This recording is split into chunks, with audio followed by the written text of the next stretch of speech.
All right, good afternoon, everyone. I think we're going to get started. My name is Matt Gandel. I'm President and CEO of Education Strategy Group, a mission-focused organization that helps institutions and states advance strategies for increasing educational attainment and expanding economic opportunity. On behalf of Rob Anderson, who leads the State Higher Education Executive Officers Organization, SHEO, and also Noah Brown, who leads the Association of Community College Trustees, ACCT. I want to welcome you to our Making a Comeback webinar series. Our three organizations are acutely aware of the tremendous stress that the higher education systems and institutions in our country are under due to the COVID pandemic, especially as the health and safety challenges are compounded by the severe effects of the economic downturn. We're launching this webinar series to arm our leaders around the country with strategies for positioning post-secondary education as an engine to accelerate economic recovery. Today's topic is how colleges can plan for a changing labor market because of the disruption caused by COVID-19, including the strategic use of data to inform the many actions that higher education leaders and policymakers will need to make to adjust. Future sessions will highlight issues such as contingency planning for this fall, addressing enrollment issues and summer melt with traditional student populations, and preparing for a potential influx of out-of-work adults looking to upskill. There'll be more information on all of those topics and dates at the end of this webinar. Before we start, a little housekeeping. We're going to have a discussion with the panelists, who I'll introduce in a moment, for about 30 minutes or so, and then we're going to turn to your questions. The chat feature in Zoom will be shut off for participants, so please use the Q&A tab in the bottom right corner of the toolbar to submit questions. Because we have a very, very large group, we'll not be able to get through all the questions, but we'll try to post answers to as many as we can on the event website after it's over. For best viewing, I recommend you switch your Zoom to gallery view if it's not already set there in the upper right-hand corner. I know we're all getting all too familiar with how to use Zoom and other similar setups. And then lastly, the webinar will be recorded and a link will be provided to all participants.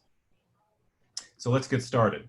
As I mentioned, COVID-19 has created massive disruptions in higher education, as it has in our society at large.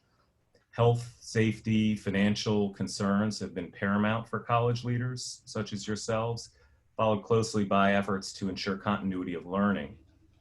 The overall economic fallout due to the pandemic has been unprecedented and will put considerable strain on our education systems.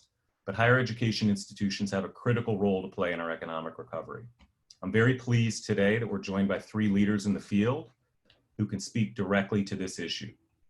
First, Teresa Lubbers is the Commissioner of Higher Education in Indiana. Welcome, Teresa. Second, Todd Oldham is Vice President for Economic Development, Workforce, and Career and Technical Education at Monroe Community College in Rochester, New York. Welcome, Todd. And then third, Rob Sentz is the Chief Innovation Officer at Emsi, an analytics firm focused on helping educational institutions make strategic use of data to improve their programs. Welcome, Rob. Pleased that all three of you can be here. Let's jump right in to the conversation. So as I mentioned, we all know that higher ed is under great stress right now all around the country, no matter what type or size of institution. There are questions about whether campuses will even open this fall, concerns about changing labor markets, declining enrollment, falling revenues. In the face of all this uncertainty, how can post-secondary systems and institutions use data to drive action and position themselves as leaders in the economic recovery? Let's start with you, Teresa.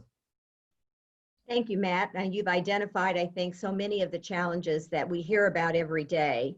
Many of these changes were taking place already, and COVID-19 has accelerated those. Hopefully all of our states were using reliable market data before to drive programs and policies, but I think we have an opportunity now to actually show that in an even more vivid way. So I think the value proposition of higher education identified throughout this time in ways related to health, starting off with research associated with issues related to the disease itself. But now, much more importantly for us in this discussion today, we're looking at how can higher education prove its value proposition to recover the economy. We're going to talk a little bit about what Indiana is doing with our rapid recovery efforts, but it really does start with using reliable market data to identify changes in the economy, emerging needs, new job requirements. Thank you, Teresa. We'll come back to some of those issues. Todd, what's your perspective from the local institutional level? Well, it's as Teresa's mentioning, I mean, it's all going to come down to our value proposition, if we want to use that term, to our communities in the economic recovery is really about our ability to help retrain and re-educate displaced workers. So if we think back to, and I spent a lot of time lately thinking back to the experience being in a community college during the Great Recession and some of the strategies we used and some of the similar kind of displacement that was going on. Obviously, this is a little different because it's a healthcare cause kind of crisis. But our value proposition came down to being able to respond fairly quickly to where there was demand that still existed and getting folks retrained. So I think our ability to use labor market data of different types to help us know how that local market has changed and where it hasn't is going to be really critical for how we really strategically make those decisions and ultimately benefit our residents. Thanks very much. Rob? Yeah. From a data perspective, the question we get a lot about, a lot these days is where are things headed? What are you seeing in 6 months or a year? And, right now the data is not good at that just because of the uncertainty. The projections have sort of gone out the window. But the best use and utility of data right now, I think, is understanding sort of your base and structure of your economy, the industries that tend to drive jobs, understanding the highly impacted sectors. So you need to understand where the most dislocations have happened and how the industries that support your community have been affected. And from there, what you do need to start to do is look at the sorts of skills, postings and employers that are A, expressing need now, and then B, probably as some of the restrictions lift, the ones that will start to come back first, because that's where you can kind of blend the people who've been dislocated with the jobs that are coming back online. And then you need to understand how well your short-term programs and the longer-term programs are going to be affected by that. So the data is important because it gives you the structural foundation that you need to then go out and have those key discussions so you can inform employers, educational programs, and people. Thanks, that's really helpful. And in a minute, I'm going to come back to you to explore further how do you harness the data right now in such uncertain times, as you said, when things are so fluid. But let me step back to you, Teresa, as somebody who leads the higher education system in a state that I believe has done a tremendous amount to try to align post-secondary and employment even before the crisis. Can you talk to us about some of the specific strategies you've used to expand participation in programs and pathways that lead to real economic opportunity in Indiana? Again, how have you been doing that to date? And then are there additional steps you're taking now in light of this crisis to try to accelerate certain parts of that work or take a different approach based on the new realities? In 2018, we established the Governor's Workforce Cabinet, which really attempted to bring together all of the state agencies, employers, and community leaders around a focus of really making sure that we were preparing for the new economy. And we worked in partnership with the Department of Workforce Development to develop a methodology that would identify the high need jobs that we had. We did that based on demand and wage. Primarily, it was weighted disproportionately higher to demand than wage. It really tended to look more at current jobs and emerging needs. And so that's one of the things that we're working with Emsi and others to actually look at emerging needs as well. But we had started a program before that under the umbrella of Next Level Jobs, which actually was called, we were bringing back people who had some college and no degree. Every state knows that. We had about 750,000 Hoosiers who had some college and no degree. When we did that, we then identified there were people who had no quality credential at all, and how were we going to reach them? So we looked at 5 sectors that were important to Indiana. We identified about 150 certificates, and said that if you come back and get a certificate in one of these areas, it will be free. We know that people will get a job. So basically, it was going to speak to personal aspiration, the needs of employers, and really diversifying and strengthening Indiana's economy. We have 25,000 people enrolled in a Workforce Ready grant right now. We've had about 12,000 completions of those grants. The 6 months out, there's a $3,000 premium on your job based on that certificate that you've received. And it really is helping a state economy that is, not surprisingly, in the Midwest, we have been identified as the state most vulnerable to automation and AI because our major sectors are changing in that regard. And the Workforce Ready grant and the identification of labor market needs have really allowed us to start addressing that in ways that really are making a difference in Hoosiers' lives.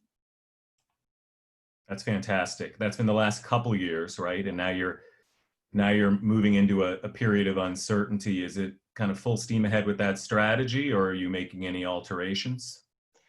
I think what we're looking at, we're going back and looking at the certificates, and they've been both credit and non-credit bearing certificates, to see whether or not some of those actually may not be as needed as they were before. We do it on this 1 to 5 range, 1 to 5 flames. So we may in fact take some of those certificates off of the list that were there before. We're seeing emerging needs in new areas that have been created because of this, so we may add some new certificates to that. I would say that of the 150 certificates, well over 100 would stay on that list and won't change because of COVID-19. But I think you have, maybe a third or maybe a quarter of those that we may be looking at again to see whether or not the need is still there or whether the need is actually greater. Great, thank you. Well, that's so important because I know there are thousands and thousands of non-degree credentials and certificates that are available out there. So the hard work to kind of zero in on those that have the greatest payoff for young people and adults is really, really important state leadership. So thanks. Let me shift to Rob and kind of probe a little bit more what you raised earlier about the data being so fluid, or perhaps the more traditional approaches to getting labor market data right now aren't very reliable, and folks in the field need to be more innovative and creative and dynamic about the kind of information they put together. What data sources should post-secondary leaders consider to inform a more comprehensive and dynamic view right now? And what are some effective ways to kind of compile that to inform decision-making? Yeah, so I'd say that one of the biggest lessons in all this is, if we are 30 days, 60 days out before, the virus hits the country, what was the primary problem? We didn't understand it. We didn't have data. We were really reliant on a model or two that was informing a lot of our actions. So I think the lesson there for the education, workforce, and talent development sectors is that we have in the States huge amounts of data that now that we're in another sort of 30, 60, 90-day phase, right now we're a little stuck economically. People aren't able to move around as much. So right now, what we should be doing is getting all the data we possibly can to inform what our downstream responses will be. And so the data that we should be looking at aren't necessarily projections, but it should be understanding all the foundational issues in the economy that we can. So it is, like kind of Teresa was said, it's understanding the key economic drivers in your region already that have been in place. It's understanding the fundamental businesses that have been driving employment. It's understanding what that demand looks like, what those skills look like, and then the capacity of the system today. I think if you understand those foundational issues well, then as things come back online, or as you start to have people come to you who've been dislocated or unemployed for some reason, you're going to be able to, be in a position to help them and inform them more directly. Does that make sense? Yeah. So your point is you've got to have multiple lenses you apply. Yes. Many of them you should have been applying before, and then you have to remain nimble to be able to be prepared for the changes that occur. And this may get a little more real when we shift, Todd, to talking about what happens at an actual institutional level on the ground. But Rob, I know you have a lot of these data, at an organization like Emsi, much like other organizations that do similar work. So imagining right now you are working on models that package these things together into to allow for some aggregate judgments and decisions to be made. So maybe we'll have a chance to explore I that a think little bit more. a way to think about it is if, a lot of good data in the States doing this type of work is great because we get so much good data from the government sources, and it helps us understand industries, occupations, demographics, and programs. And so, hopefully everybody's already been into that. And then what we get from the other sets is these demand signals. So job postings give you demand signals that help you understand skills and employers. And then the other thing that's newer these days, but should be looked at, is just the supply side data, the professional profiles and social profiles that people put out. Because institutions, one of the things we've done is help institutions look at their alumni and say, how many of my alumni are probably affected by these changes? And it's kind of the essential, non-essential job issue, or how many of my alumni work in things like hospitality. If you know that, you can kind of get a sense of the number of people that you might need to be able to get ready to serve in the coming weeks and months. That makes sense. I think that's really important. One of the things that we found out, we've looked at the 550,000 new unemployment claims that have been filed in Indiana, and 48% of those were people who had some college and no degree or an associate degree or higher. 41% had a high school diploma, and only 7% had less than a high school diploma. So that means you're individualizing your message in a very different way when half of your folks actually have been involved in higher education in some way before. Really important data to look at. And I know it's not always easy to get hold of that data from your state unemployment offices, given all that they're going through right now to try to keep pace with the claims. Let me shift to Todd on this question of what specific data are you looking at there at Monroe, and how are you using it to try to make decisions about shifts in programs to be more relevant? And I do want to come back then to what I know we're getting some questions online about. What are the specific fields that you all think are going to continue to be in demand, or maybe become more in demand, versus those that we know are going to face some real struggles in the period ahead? So feel free to weave in real examples of industries that you think are going to be growing, so that the folks online can be hearing about those examples. Todd? Well, we use kind of similar to what Rob is saying. We've tried to use a kind of a principle of triangulation on the data. So we kind of look at the data picture like a mosaic. So, any one piece of that data, whether it's real time, whether it's traditional, whether it's local LMI, unemployment, there's lots of different sources of data. But most cases, any one of those sources is probably not, to rely on just it can be problematic. So we really try to pull in, we use traditional, like most folks, to look at longer term trends that are projected from the government, but that has a lot of lag to it and it doesn't capture a lot of types of dynamics that are happening right now. Real-time data is really great. You're basically analyzing advertisements, and I think of those as specifications of labor.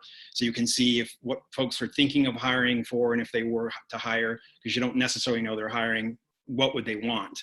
And I think that's really powerful, and it gets to some of the skills clustering and skills analysis that can be done now that Rob has mentioned, that can tell you, increasingly, what are the skills that are in demand that are independent of the credential? And that's a huge area that we've seen in the last couple of years, because we're in the fully employed economy. We've seen increasingly, at least in our space, that we've had a lot of skill clustering where we could train for just the skill clustering, and we can get individuals with nearly at credential wages, at least in the short term. So that has a tremendous possibility if you're looking at more stackability and how you can get individuals, particularly those in these vulnerable occupations. So like a lot of areas, retail trade is where you've seen labor shedding pretty strongly. Areas like retail, restaurants, right, food service, these areas that were vulnerable anyway, and almost gig economy-like in how the pattern of workers are. If we can take and rapidly retool folks based on reading the market, not the lagged information, but actually with real time, and then couple that with your LMI locally. So one of the best yields we've gotten is not just rely on those big data systems, but to also rely on just going out and talking with industry. Obviously, that's huge. So that's convening, all of your industrial development agencies, your chambers of commerce, your business associations and such, doing focus groups, various types of low tech type conversations, but that can actually yield you some tremendous information, particularly with forecasting certain occupations that are in demand. And then more importantly for us, when you flip and actualizing that data into the building of the programs, what's the forecast of the need for workers in a 3 months, a 6 month, and a 12-month period? That's important if you're going to respond. So you understand whether you have enough buyers of the training that you feel it's ethical to train X number of people, right, and place them. So I think that's one of the ways we've tried to use the data to actualize it to the response itself. Thanks for that, Todd. Rob, any other thoughts on specific industry shifts that you can point to? I mean, obviously, Todd mentioned retail and food service being hit really hard right now, and I would imagine hospitality and tourism and travel. Those are industries that will take some time to come back. What about on the plus side? Where do you see the demand continuing to grow, or the opportunities for institutions that are looking to kind of realign their programs? And is this because of COVID, or is this just accelerating kind of a future of work shift that was already underway before this pandemic? Yeah, those are great. And I'll get to all that. I want to add something to what Todd said there. Is I think when you think about all the data, so that I think my general principle is get all the data you can to build your response with, right? You don't want to be reliant on a single source. The more you have, the better perspective you have. And what he said about using it to talk to people, so you should be looking at something like a demand signal, a skill, or employers posting, and then calling those associations or actually talking to those companies directly is data. Like that is, you should not look at any of the data you get from the government or a job posting in isolation. You should get it and talk to people about it, because you get so much more insight after that conversation. The other thing too is just surveying is hugely important. Strata has built a survey of the market right now, and that is some of the best data I've seen, because it gives you sentiment and how people feel and what people think they might do after and during this situation we're in. So the data quality issue is tricky right now, but the more you can survey, the better. I think that from an industry and occupation point of view, what we're seeing right now is, because of uncertainty, what it does is it sort of freezes and paralyzes the market, right? So there's really virtually nothing growing other than your sort of the general merchandising. So like the grocery stores and the online shopping activity. Those are really the only things that are showing any sort of national growth. Now, in your community, I can guarantee you have employers that are still posting, you have employers that are still struggling to find people. But if we just look at the data, big national, it's general merchandising, online shopping. Like that's the only positive posting. And what does that mean? Well, generally everybody is, if we look at the new postings in March and April, they basically froze. There's still a lot of companies with postings out there, but what they're doing is they're freezing because of uncertainty. Those are job advertisements. And so companies don't know what's going to happen. And so when they don't know something, they slow down. And so everything, right? Everything from cybersecurity, which is in high demand, all the way down to the restaurant job, freezing. So I don't know from a data point of view what's going to happen, but I can tell you if the longer it lasts, the more that freezing is going to be turned into a pullback. And that's kind of what we're watching for. And then the other thing is just the way supply chain works is everything is going to start to bump into everything else. It's kind of like the train cars all kind of ricocheting. So I think that's kind of what we're seeing. It's a very unique situation of just a frozen economy right now. Yep, understood. And we all hope that when it begins to restart, that many folks can go back to the jobs that they had. But we know that the shifts that were already underway will probably just accelerate. So higher ed institutions are really trying to figure out how to get ahead of the curve to the extent they can. And by the way, the Strata polling that you mentioned, just so folks know, and we can maybe make the links available after the webinar, they're doing, I think, weekly polls now of folks in the field asking about their educational experiences and their employment, and whether they think more education will help them get reemployed. It's really great data and it's current. So we'll try to make sure folks have access to that.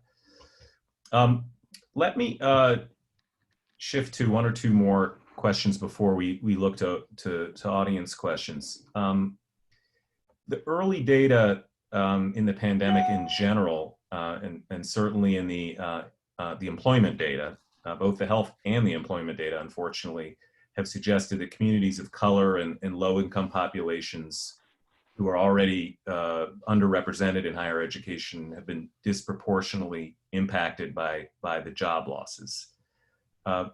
So, and I know, everyone on this webinar has been working really tirelessly for years to try to help close these gaps because of the importance that post-secondary education plays in leveling the playing field economically.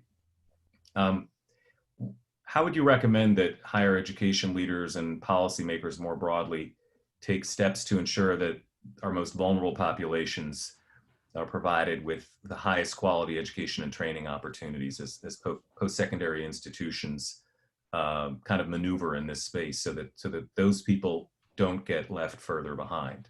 Teresa, what are your thoughts on that? Well, in a disturbing way, one of the things that COVID-19 has made it even more abundantly clear what kind of disparities we have, whether that's from a technology standpoint in terms of connectivity or devices, or whether it's from learning gaps and where students are. So I think we need to start early, in terms of how we're dealing with these equity issues. And I know people have been working on that for a long time. We need to find where the learning gaps are. So if we look at what's happened during the last 3 months of the school year, for example, and where students are sequentially going to be next, we have to early identify what those gaps are. We've talked about this co-requisite model for the community college for many years now, where you put students in credit-bearing courses, but you provide the extra supports that they need to ensure that they're successful.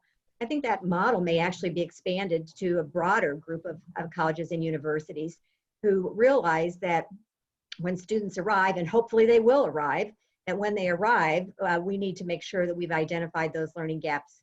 We need to find successful programs that deal with affordability issues, academic quality issues as well, and fund those and not walk away from those at this point. We need to find out from members of minority and low income community what they're thinking.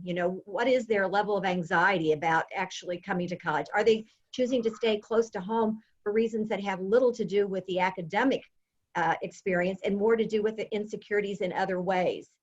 So I think this has to be addressed from a personal standpoint, looking at individuals in low-income communities, and then I think we need to actually double down on the supports that we're providing, or else I really fear that the disparities that already existed could be exacerbated during this time, and that is just unacceptable. Well put. Todd, do you have any, from the local level, any suggestions or thoughts on how to attend to the more vulnerable populations? Yeah, I mean, it's really one of the biggest questions in higher ed right now, particularly for community colleges. We have in Rochester some of the highest child poverty rates in the United States. And so this is something that we're grappling with all the time. But I think, unfortunately, I think as Teresa's alluded to, that, having this COVID situation, even us having to move everything online right now, it creates a lot of further potential challenges for certain audiences. Access to technology, access to broadband, just access to simply a way to get online. So these are things that are probably going to persist, particularly if we stay in an online kind of reality, which it appears for the near term, that's likely to be predominantly what we're going to be dealing with. But one of the things that we have been working with, and I think it goes around to how we can have wraparound services increasingly seen as part of the educational experience. We've got a lot of food insecurity issues. So we have, food cabinets and food pantries on campus, in a more distance manner. That's going to have to be figured out. How do we make sure that those students' food needs are being met? But we also have issues, clearly, as been pointed out, academic readiness is always a challenge generally. So do we have ways, and I think some of the guided pathway models and some of those models that are popular now, where we're trying to remove unnecessary academic barriers for individuals whose goals might not require them to have to go to such a higher level, at least in the immediacy. I think time to completion is a big issue. The longer a sequence, if it's not necessary, if the career path of the individual can be, at least at an entry level, be satisfied and they can be linked to income, because income's a big deal, then can we not flex how students access education? Does it have to be the way that it's been for the last 100 years? I think these are the real existential questions that we have to be asking right now, particularly with COVID and what it's really challenging, in terms of the pressure test that COVID is providing to a lot of higher ed in the model generally. I think coming out of that, I know for ourselves, is to really think about what is it telling us, and what flexibility do we have? And then I'll just end with one point that I think is a really important rubric that we use, is to try to increasingly understand the profile of the students that are in our programs. And so if you can put yourself, if you will, in their shoes, if that's possible, what you start to realize is some of the designs of our programs. We recently retooled the medical office assisting program to have a late morning start and an early afternoon end, because we had largely single mothers in that program, and that allowed them to put their child on the bus and be home before the child got off the bus. And that ended up being tremendously powerful for them. And it's a simple thing, but again, understanding that profile, understanding their needs. And I think that's a big piece going forward. And any policy or any type of, procedures, et cetera, that can help us do that, I think is very much needed. And we should really be pushing for that. I do think that some of the funding through the CARES Act can address a portion of this, because it is really supposed to be focused on students who have needs either in K-12 or higher education. And so I think including the governor's discretionary dollars that come to part of the CARES Act as well. So I think this is one way for us to focus on the equity issues that have been resulting from COVID-19, that existed before, but again, are even more obvious because of COVID-19. Great point. And Teresa and others, we're going to be trying to track great examples of strategic use of the CARES Act funds, because we also agree there's an opportunity there, but sometimes it requires being creative and going a little bit outside the lines. And so we're going to try to compile examples of that toward that end. One more thing I want to flag, and I see we're getting a lot of really great questions in, so I'm going to turn to some audience questions in a minute. And this has a little something to do with the equity challenge and just more broadly kind of aligning programs with where the opportunities are. Sometimes subtraction is as important as addition. And what I mean by that is there are, as we would expect if the economy is changing, has been changing, and might change even more rapidly now, there are likely going to be programs at post-secondary institutions that aren't necessarily leading to good economic opportunities. Perhaps they did in the past, they may not in the future. Any thoughts, particularly Teresa and Todd, where you're kind of leading large institutions or large statewide systems and have key policy levers at your disposal, for advice for folks on what to do if they're looking to right-size their programs and not only scale up those in high opportunity areas, but perhaps right-size those that are no longer leading to good opportunities?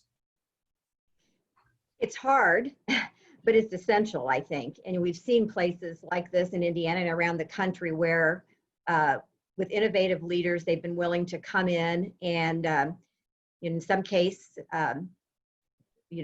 actually do away with some programs of study that they've had that haven't had enough folks in them, or they don't lead to enough good jobs, and move into new areas as well. So I think this is going to be important. I think working with employers about how you do that, I think is really critically important. And then I would say that from the standpoint, I'm not speaking for faculty or staff, but I do think that success breeds success. And when enrollment is such a huge issue for colleges and universities right now, and if you are willing to redesign your programs of study around more successful programs, and that results in your enrollment, dealing with your enrollment problem, it does make it easier to get buy-in from folks who, when it's hard to change, it's hard to actually move in a different direction, but it may be absolutely essential to the survival of the institution.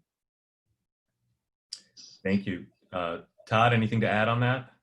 No, I think when you're looking at so-called right-sizing programs, it's really a question to me of that's a code word that we have low enrollment for the most part. So the question then is why. I think to explore why that is. Are you not, is it an issue that you're not that particular field, maybe, and we've seen that in our own institution where you have the content that is obsolesced and the field's changed and the program doesn't reflect that. So is that an opportunity to use your labor market intelligence, if you will, and a lot of what we've talked about today to understand how to kind of reimagine and revigorate the program? That's one piece. And then the other could be about how we understand how it's staffed. I mean, in some cases, again, as an institution, we may have a period of time where the program's still viable, but not at the size that it is. And so then the question is, again, how important is it? And maybe it's a case of, as folks are leaving or whatever, you allow it to kind of naturally, organically shrink to become more in line cost-wise. So I think those types of questions around size of programs, you've got to qualify what's actually happening. There's a lot of strategies there, obviously. Another thing is scheduling, how it's scheduled. If we're moving more toward an adult market, we were prior to COVID, and we certainly will be strongly thereafter. Is the program accessible to the type of individual that you're trying to get, or the individual that exists now rather than what it was 10 years ago? So I think those are some of the questions that we would ask to try to have a better feel for what a right size means, if you follow me on that. Yep, we follow you. And on that last point, you've mentioned it a couple times, the need for institutions to be nimble about restructuring their offerings to be viable for working adults. That's probably a topic we'll take up again in more depth, because I think it's resonating with a lot of folks online as I'm watching the questions. And you're right, that's going to be a bigger and bigger issue, probably starting in the fall and the year ahead than it was already. I'm going to start turning to a few of the questions that are coming in online. We're getting a lot of them, which is great. One theme that's emerging, and I want to kind of frame it for you real quick and get your reactions, is the question was, would you agree that this crisis has exacerbated the misalignment issues we've had between post-secondary and the workforce for years? The ability to be nimble together, to have dynamic data, and kind of a strong approach of working with business and industry. Not a one-off approach, but a really systemic approach as a set of institutions. Do you agree that it's exacerbating that? And do you have suggestions for how institutional and system leaders could take this opportunity to try to sort of leapfrog over the steps they might have done before and get to a new reality in terms of partnership with employers and workforce? But if you think of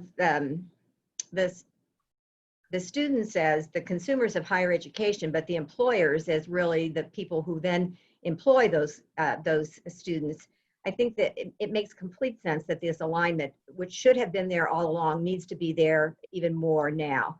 I really do believe that higher education was moving in this direction before, and you started to see the way that the redesign of career services offices, the need for internships embedded in all programs of study. We have a new strategic plan in Indiana. We're calling for 100% of our degrees and programs to have embedded career relevance in them. And I think this is going to be important, because we know that if you ask people why they are engaged in higher education, there are multiple reasons, but the key reason is to have a meaningful career. And so I think that this alignment is critically important. And I think it speaks again to this, where we started the conversation, which is the value proposition for higher education and how we show that. So I think it is, I wouldn't call it a wake-up call, because I think we were already awake, but I think it is moving us in with a greater sense of urgency in this direction. Yeah, I would agree. I mean, I think the thing we're seeing is, anytime you go through a crisis situation, it gives you a heightened awareness of the things that need to be done to serve the people you serve better, right? And so in this case, what we see is a lot more interest for the higher education and education and training community to be more aware of what those demands are, just like the questions are today: what's growing, what's not growing, who's going to be affected, how can we help them? So I think now that we have a more heightened sense of that, we see more people being willing to do what it takes to forge better relationships between education and work, and vice versa. But what's interesting here, I think the key approach that we can take now that we couldn't have taken 10 years ago or even 5 years ago, is to actually, I don't think we need to necessarily kind of blow up and radically change a lot of the things we offer. We need to be able to help the faculty and the program development people speak about those programs more closely aligned to the skills that they provide students and how those are used in the market. So what we've been trying to do is convert that education language into a skills language, which is the same sort of language that the employer uses and that the person uses. So I think that's sort of the key alignment issue that we can have. And then what you would see is if you do truly have programs that don't line up from that skills, that language point of view, you can make some tweaks to them. But I think what you'll find is you actually have quite a few programs that actually do line up. Even things like, you know, English and writing and your liberal arts actually have a lot of good application areas, but you need to see them. And the faculty needs to see them more clearly. So the skills, I think, is the key way we do that alignment more and more now. That's helpful.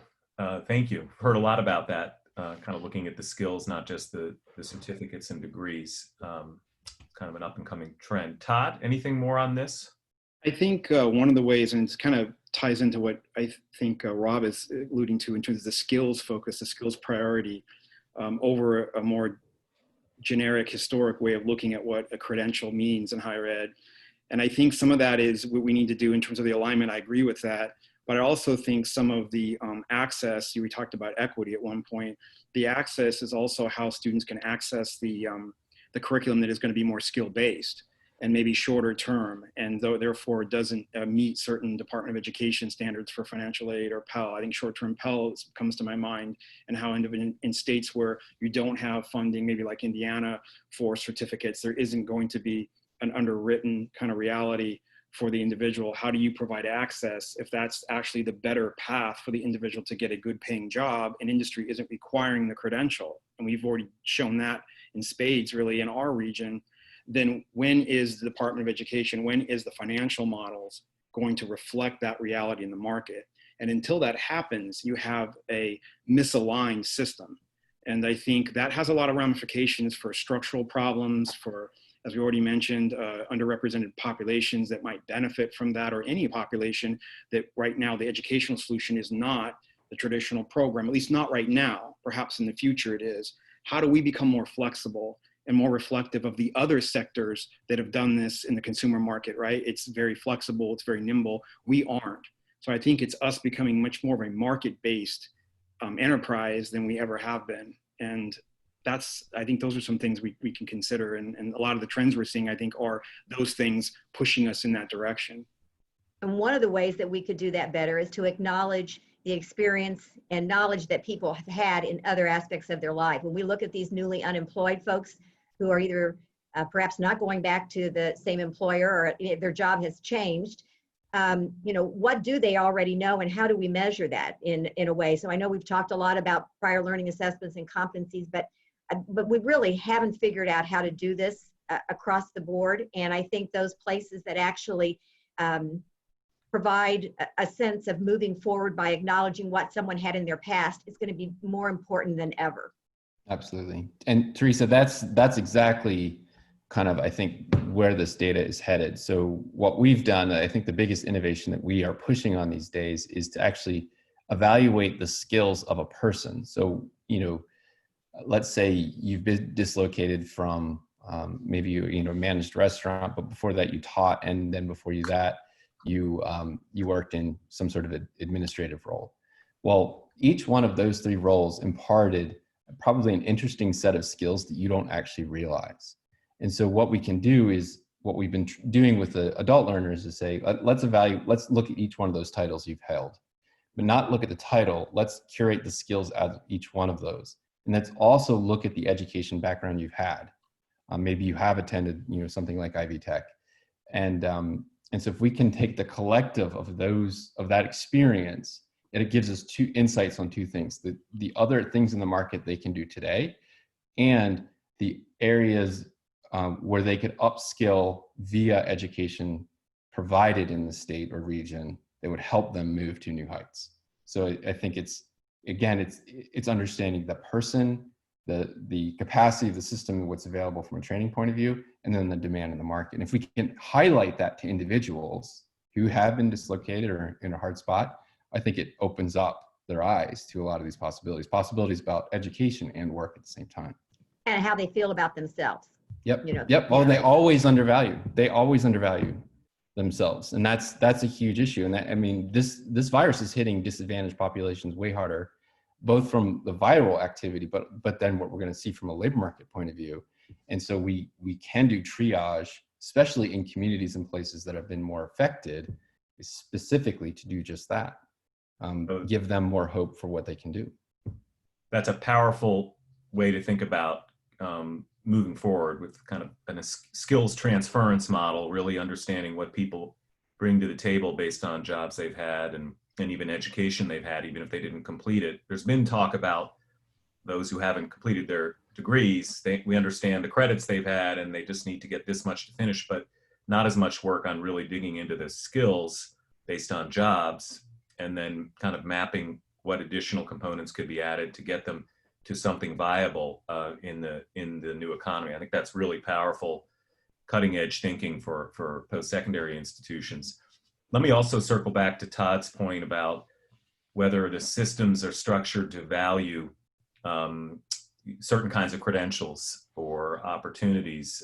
You mentioned Pell. I know there's a lot of discussion, debate going on around to whether to open that up, but let me bring this back to Indiana, because it seems to me, Teresa, that in Indiana, you all recognized this, and you recognized that there are some short-term certificates and credentials below the AA level, for example, that are really valuable to the individual and to the employer community. And regardless of whether the federal government had done anything about it, you did something about it at the state level. And you mentioned it earlier. I just want to give you a chance to say more about the policy, I guess the work ready grants that you put in place and the kinds of things that got funded, and maybe the pickup rate or the take up rate among the individuals in Indiana, just to give people a better sense, a more tangible sense of that strategy. Well, we started off with the idea that we didn't have the employer base that we needed for the kinds of jobs that were out there. We heard it from employers everywhere we would go. We can't find the right kinds of people to hire. Of course, this was in a time of very low unemployment, that situation has certainly changed. But we've done this under the umbrella of next level jobs. The idea is we've sort of branded this, we've got your back so you can move forward. And that means different things to different people. For people who had some college and no degree, we provided financial incentives for them to come back and finish that. For people who didn't have any sort of a quality credential that was recognized with a good job when they went to get a job, we made it clear what they could do and paid for them to get that. We actually provided funding through employer training grants for employers to actually train their incumbent or their new workers in these high demand areas as well.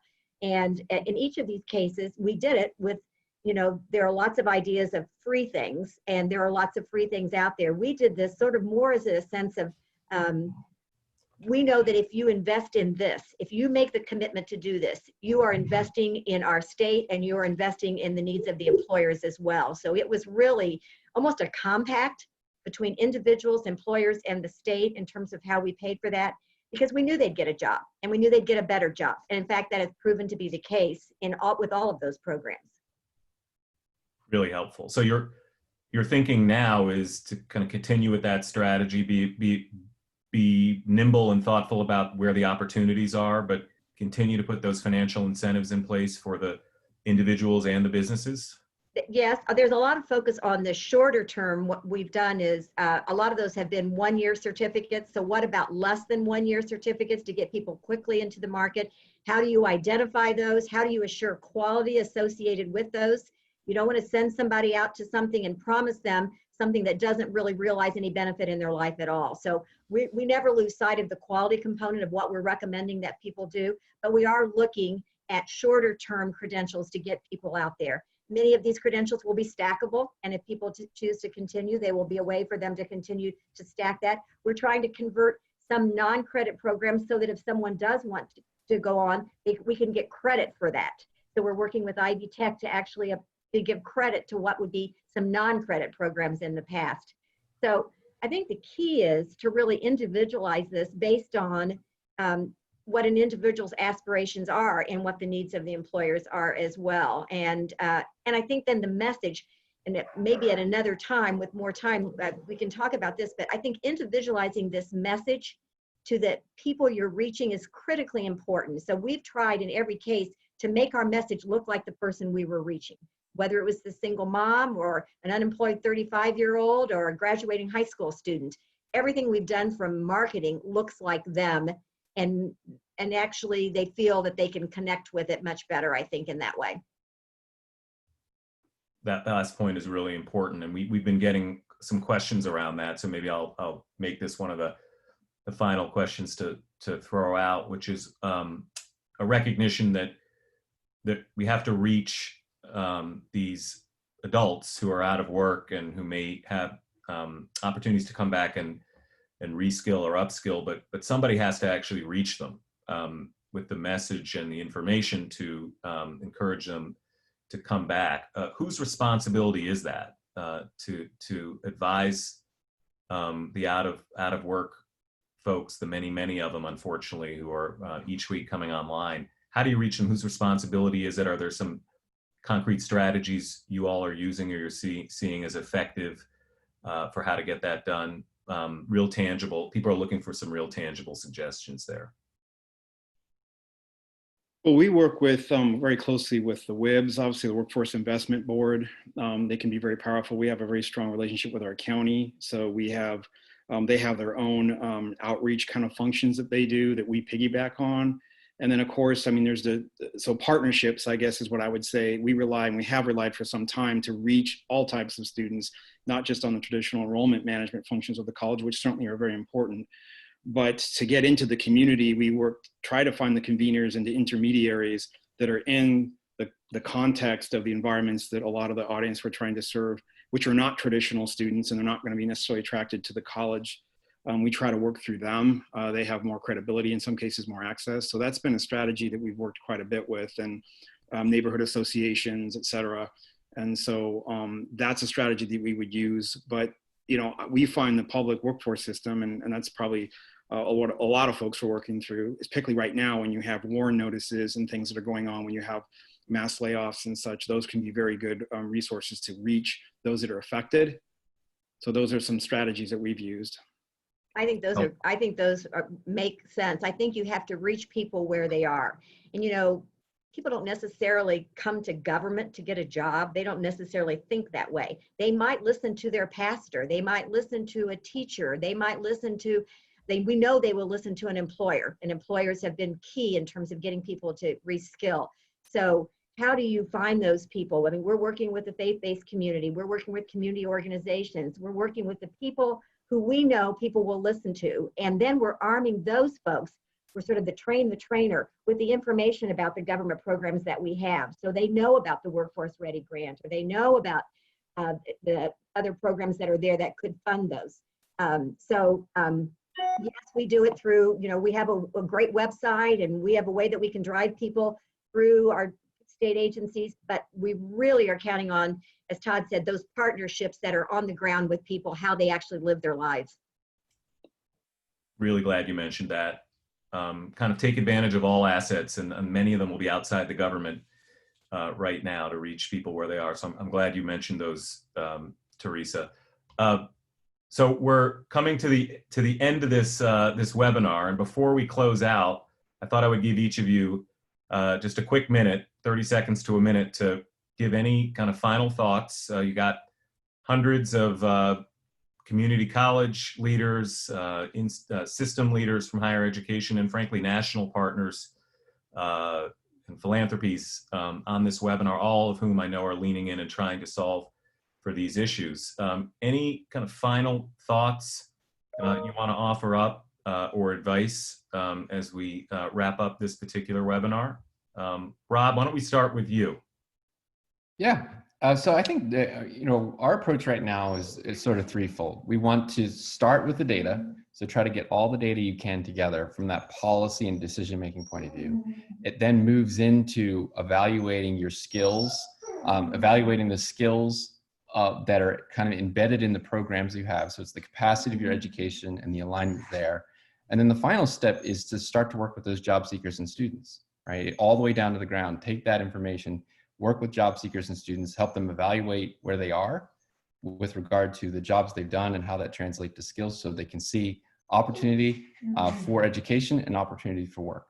And so it moves from high level data all the way down to the people you need to serve. And I think that's the way we need to get after this thing. Thank you, Rob. Todd, how about from a institutional perspective?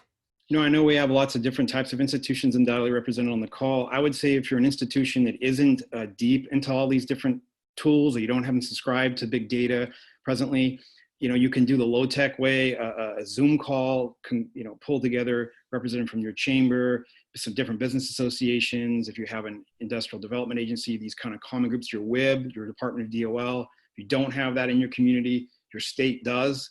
Pull them in, do a Zoom call, have some structured questions about what they're hearing, what sectors are impacted, and what type of jobs they may see happening. You can learn a tremendous amount of information from something as simple as that, and that could really help guide you into how to use other types of data, but also we're pulling that back to the institution and trying to determine, what the next steps might be. But so, even if you don't have access to some of these more sophisticated tools, that tool, surveys, as Rob mentioned, that can be very powerful. And I would encourage folks, if they're not doing it, start there.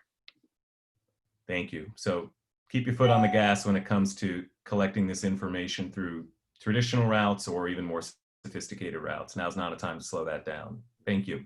Teresa?